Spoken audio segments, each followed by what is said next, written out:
What can and should be expected of the Taliban government? Not to allow any international terrorist organization, any organization that is targeting innocent people to function in Afghanistan. Sever links and make sure that they do not have room in Afghanistan. Loud and clear, give them no space. The international community has certain expectations. Pakistan has certain expectations. And if they live up to those expectations, they would make it easier for themselves.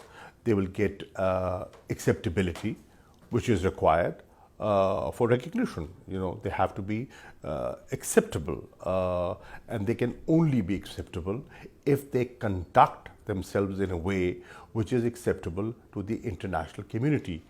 At the same time, the international community has to realize what's the alternative, what are the options. This is the reality, and can they turn away from this reality?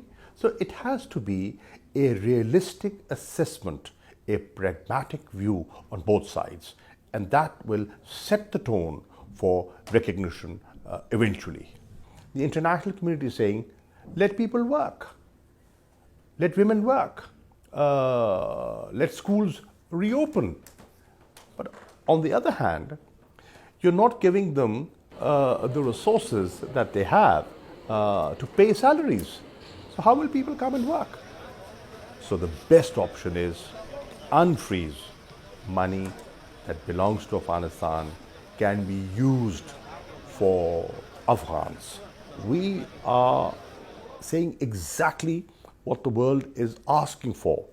What we are saying, be more realistic in your approach. Try an innovative way of engaging with them. The way that they were being dealt with has not worked. You had sufficient time. 20 years is sufficient time.